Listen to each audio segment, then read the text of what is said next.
Hello' everyone, কি খবৰ আপোনালোকৰ? আশা কৰোঁ সকলো ভালে আছে। Welcome back to Ankuran ACS academy.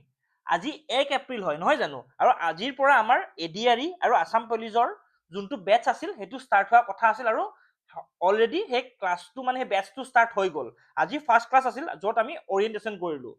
আপোনালোকৰ যদি এডিআৰই বা আছাম পুলিচ ৰিলেটেড কিবা কোৰ্চ জইন কৰিব মন আছে, আমাৰ কোৰ্চটো ট্ৰাই কৰি চাব পাৰে, কাৰণ কোৰ্চটো মাত্ৰ 499 ৰুপিজ। ঠিক আছে? চ' আপোনালোকে যদি বিচাৰে কি এটা কম পইচাত ভাল ক্লাছ ভাল কোৰ্চ এটা জইন কৰিব বিচাৰে, চ' আপোনালোকে এইটো ট্ৰাই কৰি চাব পাৰে। জাষ্ট 499 ৰুপিজ, য'ত আমি বেচিক্সৰ পৰা এডভান্সলৈকে গোটেইখিনি ছাবজেক্ট চাম, লগতে কাৰেণ্ট এফেয়াৰ্ছো চোৱা যাব। ঠিক আছে? চ' ইয়াত আৰু মক টেষ্টটো গোটেই ফ্ৰী থাকিব। ঠিক আছে নে? চ' আপোনালোকক যদি এটা এডিআৰই বা আছাম পুলিচৰ কোৰ্চ লাগে, U can try this out. Okay?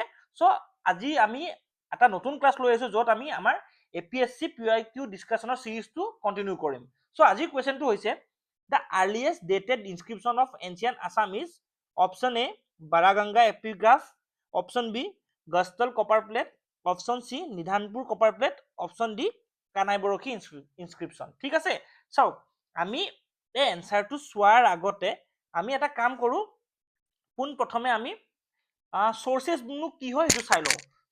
Sources of ancient history. ঠিক আছে? Sources of ancient history. ঠিক আছে? চ' সোর্সেস বহুত টাইপৰ থাকিব পাৰে। প্ৰথম সোৰ্সেসটো হ'ল আৰ্কিঅলজিক্যাল সোৰ্সেস থাকিব পাৰে। ঠিক আছে? আৰ্কিঅলজিক্যাল সোৰ্সেস মনত থাকিব, আৰ্কিঅলজিক্যাল সোৰ্সেস। ঠিক আছে নে? মানে এইবিলাক কি জানে, যোনবিলাক ফিজিক্যাল ৰিমেজ, কিছুমান বস্তুৰ ফিজিক্যাল ৰিমেজ, যোনটো বস্তু আগতে কিবা এটা বনাইছিল বা কিবা এটা ধৰি লওক কৰিছিলে, সেইটোৰ তাৰ ভগ্নাংশবোৰ, মানে ধৰক থাকি যোৱা বস্তু, থাকি যোৱা পাৰ্টটো, নহ'লে ধৰক গোটেই ফিজিকেলি গোটেই বস্তুটো থাকি গৈছে, বহুত আগতে বনাইছিল কিন্তু ধৰি লওক অলৰেডি এতিয়াও আছে। যেনেকে প্ৰথমতে হ'ল ইনস্ক্ৰিপশ্যন। ঠিক আছে? ইনস্ক্ৰিপশ্যন কি, মই এইটো আপোনাক যেতিয়া আমি ভালকে ক্লাছ কৰিম তেতিয়া ভালকে বুজাম। ঠিক আছে? ইনস্ক্ৰিপশ্যন। নেক্সট হ'ব পাৰে কইন্স, হয়নে? নেক্সট হ'ল টেম্পল ৰুইন্স, টেম্পলৰ ধৰি লওক কিবা ভগ্নাংশ। ঠিক আছে? Temple ruins. লগতে হ'ব পাৰে এক্সকেভেটেড চাইটছ। এক্সকেভেটেড চাইটছটো আপোনালোকে জানেই, নহয় জানো? কাৰণ চাওক, এক্সকেভেট কৰোঁতে আমাৰ এটা ডাঙৰ চিভিলাইজেশ্যনে ওলাই গ'ল। কি চিভিলাইজেশ্যন ওলাইছিলে? হাৰাপ্পান চিভিলাইজেশ্যন, নহয় জানো? এক্সকেভেটেড sites. So' এক্সকেভেটেড sites are also a source of আমাৰ এনচিয়েন্ট হিষ্ট্ৰী। ঠিক আছে নে? ইয়াৰ নেক্সট সোৰ্সটো হ'ল এপিগ্ৰাফিক সোৰ্স। কি হয়? Epigraphic source. ঠিক আছে? এপিগ্ৰাফিক সোৰ্সত কি আহিব পাৰে? ৰক ইনস্ক্ৰিপশ্যন, লগতে আহিব পাৰে কপাৰ প্লেট গ্ৰান্টছ। ধৰি লওক কিছুমান ৰজাই আগতে কি কৰিছিল? কপাৰ প্লেট দিছিলে। চ' সেইবিলাক সেনেকুৱা ধৰণৰ গ্ৰান্টছবোৰ আহিব পাৰে। ঠিক আছে? যেনেকে আমাৰ ভূতি ভ্ৰমণে দিছিলে। ঠিক আছে? টেম্পল ইনস্ক্ৰিপশ্যন, টেম্পলত লিখা কথাবোৰ, টেম্পল ইনস্ক্ৰিপশ্যন। ঠিক আছে? লগতে এনেকে আমাৰ কপাৰ প্লেট বুলি ক'লে আমাৰ মনত ৰাখিব, নিধানপুৰ এটা আছিলে, আমাৰ ভূতি ভ্ৰমণে দিছিলে প্ৰথম। Nidhanpur copper plate. ঠিক আছে? আৰু ভাস্কৰ বৰ্মনৰ ইনস্ক্ৰিপশ্যন বহুত আছে। লগতে থাৰ্ডটো হ'ল আমাৰ লিটাৰেৰী সোৰ্সেস। ঠিক আছে? লিটাৰেৰী সোৰ্সত কি কি হ'ব পাৰে? প্ৰথম ইণ্ডিজেনিয়াছ, ধৰি লওক আমাৰ লোকেলখিনি ইণ্ডিজেনিয়াছ। চাওক, আমাৰ অসমৰ নামটো বা কামৰূপা বা প্ৰাগজ্যোতিষপুৰৰ নামৰ বহুত লিটাৰেৰী সোৰ্সেস আছে। যেনেকে য়োগিনী তন্ত্ৰ আছেনে? য়োগিনী তন্ত্ৰ। ঠিক আছে? নেক্সট আমাৰ কালিকা পুৰাণ। এইবিলাক বস্তু যেতিয়া আমাৰ বাস্তৱ ছাৰে আমাৰ আছামৰ এনচিয়েন্ট হিষ্ট্ৰী কৰিব, তেতিয়া কৰাব। লগতে ইউটিউবত অলৰেডি ভিডিঅ' আছে আমাৰ বাস্তৱ ছাৰৰ এনচিয়েন্ট আছামৰ ওপৰত, বহুত ভালকে বুজাইছে তেওঁ। তো আপোনালোকে সেইখিনি ভালকে ফ'ল' কৰিব পাৰে। ঠিক আছে? মই এইখিনি ডেছক্ৰিপশ্যনত নাযাওঁ, কাৰণ ছাৰে অলৰেডি ভালকে বুজাই দিছে। ছাৰৰ আপোনাৰ এনচিয়েন্ট আছাম চিৰিজটো চাব, বহুত ধুনীয়াকে বুজোৱা আছে। লগতে আপোনাৰ লোকেল ক্ৰনিকলছ। ঠিক আছে? Local Chronicles. ঠিক আছে? এইখিনি হ'ল আমাৰ এনচিয়েন্ট আছামৰ ইণ্ডিজিনিয়াছ সোৰ্সেস। লগতে আমাৰ আৰু এটা আছে ফৰেন একাউণ্টছ। মানে ফৰেন, ধৰি লওক ডাঙৰ ডাঙৰ ৰজা সময়ত ফৰেন ট্ৰেভেলাৰবোৰ আহিছিল। যেনেকে আমাৰ কোন আহিছিলে পোনপ্ৰথম? আমি জানো হিউৱেন চাংটো বহুত বেছি ফেমাছ নাম, হিউৱেন চাং আহিছিল, নহয় জানো? মিনাজুদ্দিন চিৰাজ আহিছিলে, মিনাজুদ্দিন চিৰাজ। এই তাবাকাতে নাছৰি লিখা মিনাজুদ্দিন চিৰাজ। চ' এনেকুৱা ধৰণৰ ৰাল্ফ পিটছ আহিছিলে, হয়নে? এনেকুৱা ধৰণৰ ফৰেন ট্ৰেভেলাৰৰ মানে তেওঁলোকৰ কিছুমান কিতাপত অসমৰ বা প্ৰাগজ্যোতিষপুৰ বা কামৰূপৰ কথা কৈ থৈ গৈছে। চ' এইবিলাকো এটা সোৰ্সেস হ'ল, লিটাৰেৰী সোৰ্স, হয়নে? লগতে নিউমিছমেটিক সোৰ্সও আছে। নম্বৰ 4 নিউমিছমেটিক সোৰ্সেস। এইটো মানে কি হয়? কইন্সৰ হয়, মানে কইন্সবোৰ। ঠিক আছে? চাওক, কইন্সেদি আমি কি গম পাওঁ?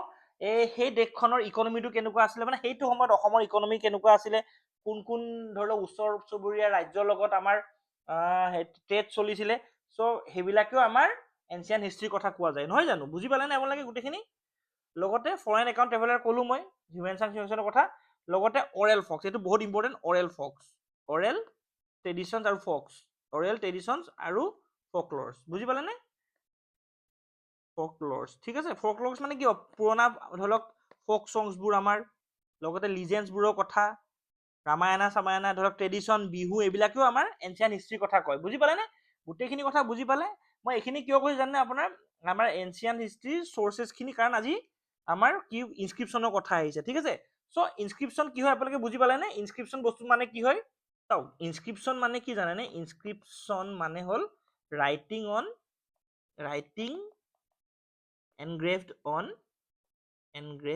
অন ষ্টনত হ'ব পাৰে মই বুজাই আছো ষ্টন হ'ব পাৰে নহলে মেটেল হ'ব পাৰে মানে কপাৰ প্লেটছত হ'ব পাৰে নহলে টেম্পলছত মানে কি জানে না আগৰ দিনৰ ৰজাবোৰে কি কৰিছিলে ষ্টনত কিবা কিবি লিখিছিল নহলে ধৰি লওক কিবা ডায়গ্ৰাম কি বুলি কয় মূৰ্তি চূৰ্তি আঁকিছিলে নহলে কপাৰ প্লেটছত কিবা কিবি লিখি দিছিলে নহলে টেম্পল আৰ্কিটেকচাৰ আছে নহয় তাত কিবা কিবি লিখিছিল সেইটোকে ইনস্ক্ৰিপশ্যন বুলি কোৱা হয় বুজি পালে নে ইনস্ক্ৰিপশ্যন ৱালত লিখিব পাৰে ক'ৰবাৰ পাহাৰৰ শিলত লিখিব পাৰে যেনেকে আমাৰ উমাচল ৰক ইনস্ক্ৰিপশ্যন বা তেজপুৰ ৰক ইনস্ক্ৰিপশ্যন ঠিক আছে সিমিলাৰলি আপোনাৰ কপাৰ প্লেটছৰ হ'ব পাৰে য'ত কপাৰ প্লেটছত মানে ইছ্যু কৰে একচুৱেলি লেণ্ড গ্ৰান্টছৰ কাৰণে কপাৰ প্লেটছ ইছ্যু কৰিছিলে যেনেকে আমাৰ Nidhanpur copper plates Borgaon copper plates বহুত বেছি ইম্পৰ্টেণ্ট হয় সিমিলাৰলি আমাৰ টেম্পল ইনস্ক্ৰিপশ্যনত কি হয় দেওপানী বিষ্ণু ইনস্ক্ৰিপশ্যন য'ত মানে টেম্পলৰ মন্দিৰত ৰিলিজিয়াছ আৰু কালচাৰেল ইনফৰমেশ্যনবোৰ থাকে বুজি পালে এইবিলাকৰ মানে ইনস্ক্ৰিপশ্যনে একচুৱেলি ইনস্ক্ৰিপশ্যনবোৰত আগতে ৰজাবোৰে লিখিছিল তাত কি থাকে মানে থাকে কি থাকে চ' ৰজাবোৰৰ নাম থাকে নেম অফ কিংছ থাকে ঠিক আছে নেম অফ কিংছ থাকিব পাৰে নহলে তাৰ ডেট আৰু ক্ৰনলজিটো থাকিব পাৰে কেতিয়া মানে লিখিছিল ডেট এণ্ড ক্ৰনলজি মানে ধৰি লওক ইনস্ক্ৰিপশ্যনত সেই পাৰ্টিকুলাৰ ইনস্ক্ৰিপশ্যনখন কেতিয়া লিখিছিলে বা কেতিয়া এনগ্ৰেভ কৰিছিলে লগতে আমাৰ কপাৰ প্লেটছৰ লেণ্ড গ্ৰান্ট কাক দিছিলে কেতিয়া দিছিলে লগতে ৰিলিজন আৰু কালচাৰ সেই সময়ৰ ৰিলিজন নহলে কালচাৰৰ কথা আহিব পাৰে সেই সময়ত কেনেকুৱা ধৰণৰ ৰিলিজন বা কালচাৰ আছিলে নহলে তাৰ পলিটিকেল হিষ্ট্ৰীটোৰ কথা আহিব পাৰে চ' ইনস্ক্ৰিপশ্যনত এইখিনি বস্তু থাকিব পাৰে ঠিক আছে চ' বিভিন্ন ইনস্ক্ৰিপশ্যনত বিভিন্ন ধৰণৰ হিষ্ট্ৰী থাকে নহয় জানো চ' আমি বুজিলো ইনস্ক্ৰিপশ্যন কাক কয় চ' আজি প্ৰশ্নটোত কি হৈছে চবতছে আৰ্লিয়েষ্ট কোনখন আছামত চবতছে আৰ্লিয়েষ্ট কোনখন সেইটো হৈছে ঠিক আছে সেইটো জনাৰ আগত আমি অকমান অসমত থকা বিশেষকৈ অসমৰ বা সেই সময়ত কামৰূপ হওক নহবা প্ৰাগজ্যোতিষপুৰত থকা কিছুমান ইনস্ক্ৰিপশ্যনৰ কথা চাই লওঁ আহক ঠিক আছে চাওক ইম্পৰ্টেণ্ট হয় পৰীক্ষাত বাৰম্বাৰ আহি থাকে চাওক উমাচল ৰক ইনস্ক্ৰিপশ্যন আছে কোনে দিছিলে ৰজাজনৰ ইম্পৰ্টেণ্ট হয় সুৰেন্দ্ৰ বৰ্মনে দিছিলে কেতিয়া দিছিলে 5th century AD নীলাচল হিলছত আছে ক'ত আছে নীলাচল হিলছ গুৱাহাটী মনত ৰাখিব নেক্সট হ'ল বাৰাগংগা ৰক ইনস্ক্ৰিপশ্যন কোনে দিছিলে ভূতি বৰ্মনে দিছিলে কেতিয়া দিছিলে first quarter of 7th century ক'ত আছে বৰগংগা নগাঁও মনত ৰাখিব জেগা বহুত ইম্পৰ্টেণ্ট ৰজা কোনে দিছিলে আৰু ইনস্ক্ৰিপশ্যনটোৰ নাম বহুত ইম্পৰ্টেণ্ট ডুবি কপাৰ প্লেট কোনে দিছিলে Bhaskar Varman 7th century AD Dubi village Kamrup similarly চাওক ভাস্কৰ বৰ্মনে অলৰেডি 4টামান দিছে কি দিছে নালান্দা দিছে নিধানপুৰ কপাৰ প্লেট দিছে এইখনলৈকে দিছে কেতিয়া দিছে ইয়াৰটো লিখা আছে লগতে কোন জেগাত চাওক বাংলাদেশতো আছিলে দেখিছেনে জেগা বহুত থাকে মনত ৰাখিব সিমিলাৰলি হাৰজৰা বৰ্মনে দুটা দিছে চাওক তেজপুৰ ৰক ইনস্ক্ৰিপশ্যন আৰু হাইৱেনথাল কপাৰ প্লেট কেতিয়া দিছে চাই ল'ব আৰু জেগাটো চাই ল'ব ঠিক আছে এনেকে প্ৰত্যেকজন ৰজাই ধৰি লওক ডাঙৰ ৰজাই নিজৰ কপাৰ প্লেট দি থৈ মানে নিজৰ ইনস্ক্ৰিপশ্যন বা নিজৰ ইনস্ক্ৰিপশ্যন নহলে কপাৰ প্লেট নহলে এইবিলাক টেম্পল আৰ্কিটেকচাৰ দি থৈ গৈছে আপোনালোকে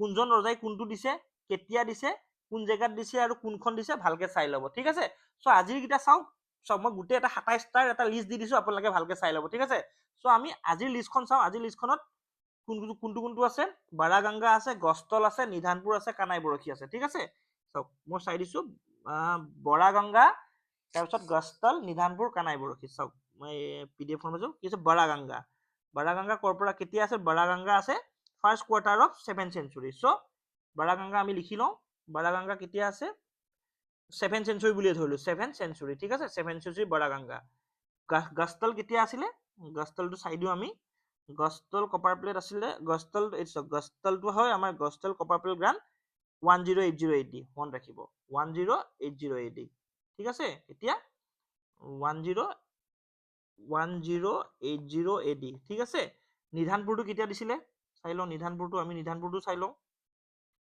নিধানপুৰ দিছিলে, নিধানপুৰ 7th century দিছিলে, কিন্তু চাওক এটা বস্তু চাওক, বাৰাগংগা 7th century first quarter of 7th century মানে প্ৰথম ভাগতে দিছিলে। চ' বাৰাগংগা নিধানপুৰতকে আগত হয়, ঠিক আছে। চাওক নিধানপুৰ কেতিয়া দিছে 7th century দিছে, কিন্তু বাৰাগংগাটো ফাৰ্ষ্ট কোৱাৰ্টাৰতে দিছিলে। চ' আপোনাৰ কি হ'ব ফাৰ্ষ্ট মানে 7th century দিছে, ঠিক আছে। আৰু কানা বৰশীটো আমি চবেই জানো কেতিয়া দিছে, 1205-6 ভিতৰত দিছে, 1206 যেতিয়া হেৰি আমাৰ ইয়ালে হেৰি আহিছিলে 1205-1205 আহি বা 1205-6 মানত দিছিলে, যেতিয়া বাখতিয়াৰ খেলজি অসমলৈ আহিছিল, ঠিক আছে। মনত থাকিব, চ' মনত থাকিব।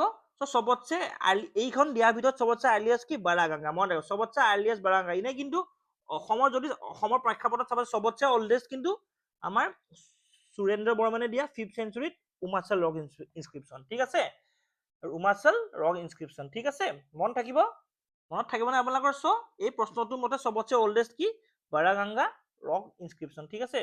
আশা কৰো আপোনালোকে এই ৰক ইনস্ক্ৰিপশ্যন হওক বা চৰ্চেছ অফ এনচিয়েন্ট হিষ্ট্ৰী গোটেইখিনি বা বুজি পালে। যদিও বুজি পোৱা নাই, এবাৰ ভিডিঅ'টো আকৌ এবাৰ চাই দিব। লগতে আপোনালোকে এই পিডিএফখন চাব। পিডিএফখন মই ভিডিঅ'টোতে দিছো, আপোনালোকে দেখি যাব। পিডিএফটো ভালকে কৰিছে বা মুচিও দিও, লাগিলে লাষ্টৰ ফালে গোটেইখিনি মুচি দিওঁ, যাতে আপোনালোকে গোটেইখিনি ভালকে চাব পাৰে, ঠিক আছে নে। মই লাষ্টৰ এইখিনি এৰি দিছো লাষ্টত আপোনালোকলে, যাতে আপোনালোকে গোটেইখিনি পিডিএফটো ভালকে চাব পাৰে, ঠিক আছে নে। মই ভালকে দি দিছো, কাৰণ এই টপিকটো ন এপিএছচিৰ ক'ব গ'লে one of the most favourite topic. কাৰণ প্ৰত্যেকটো এক্সামতে লাগিলে ডিপাৰ্টমেণ্টেলে হওক বা আমাৰ চিচিএ হওক, এই টপিকটো এটা কুৱেশ্যন আপোনালোকে কিবা নহয় কিবা প্ৰকাৰে দেখা পাবই। চ' আপোনালোকে কি কৰিব জানেনে, এই পিডিএফখন মই যোনখন ভিডিঅ'টোত সংলগ্ন কৰি দিছো, আপোনালোকে চাব। মেথছ দা ফলোয়িঙো অহা ৰেকৰ্ড আছে, কোনটো ৰজাই কোনটো কপাৰ প্লেট বা কোনটো ইনস্ক্ৰিপশ্যন দিছে, মেথছ দা ফলোয়িঙো আহিছে। চ' আপোনালোকে এই পিডিএফটো বা ভিডিঅ'টো ভালকে চাব, গোটেই আপোনালোকৰ চৰ্চেছ অফ এনচিয়েন্ট হিষ্ট্ৰী, বিশেষকৈ ইনস্ক্ৰিপশ্যন গোটেইখিনি ক্লিয়াৰ হৈ যাব। চ' আশা কৰো আপোনালোকে এই ভিডিঅ'টো ভাল পাইছে। ভিডিঅ'টো ইমানতে সামৰিছো। আৰু যদি আপোনালোক আকৌ এবাৰ কৈছো, কাৰোবাক যদি এডিআৰই বা আছাম পুলিচৰ কৰ্চৰ লাগে, আমাৰ কৰ্চটো জইন কৰি চাব পাৰে। মাত্ৰ 499ত এটা ফুল কমপ্লিট কৰ্চ দিছো, ঠিক আছে। ত' ভিডিঅ'টো ইমানতে সামৰিছো, ধন্যবাদ।